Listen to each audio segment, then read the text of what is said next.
Rosalind Franklin is a physicist who made many contributions to the concepts of the fine molecular structures of DNA, RNA, viruses, coal, and graphite. She is most famously known for her research of the structure of DNA through X-ray diffraction. On July 25th of 1920, Rosalind Elsie Franklin was born in Notting Hill, London, England. Her parents are Muriel and Ellis Franklin. She was born into a wealthy and highly respected Jewish family. From a young age, she showed signs of great intelligence, and at the age of 15, she knew she wanted to be a scientist, so she went to many places to further her education. The first school she attended was the North London Collegiate School, where she, of course, excelled in the field of science. Then, in 1938, she went to the Newham College in Cambridge, where she studied chemistry. At Newham College in 1941, she got second-class honors in her finals, and at the time that qualified as a bachelor's degree, which allowed her to start working.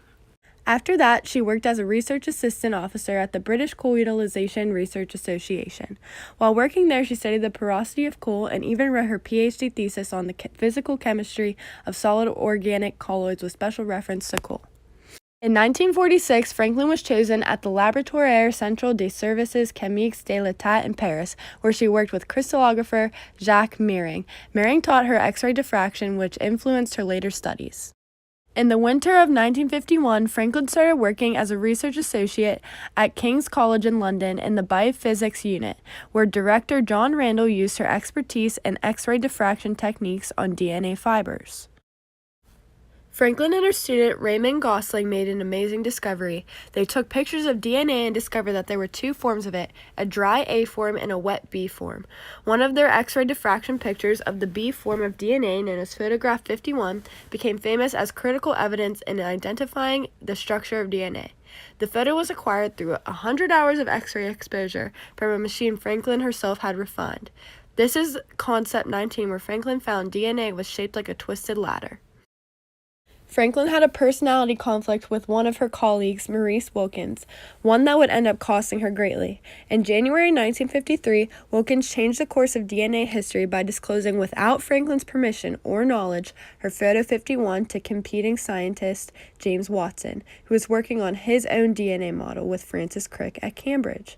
The two scientists did in fact use what they saw in Photo 51 as the basis for their famous model of DNA, which they published on March 7, 1953, and for which they received a Nobel Peace Prize for in 1962.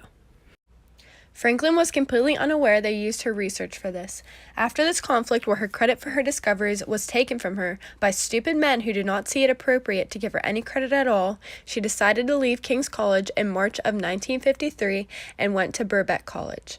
At Birkbeck College, she studied the structure of the tobacco mosaic virus and the structure of RNA. Because Randall let Franklin leave on the condition that she would not work on DNA, she turned her attention back to the studies of coal.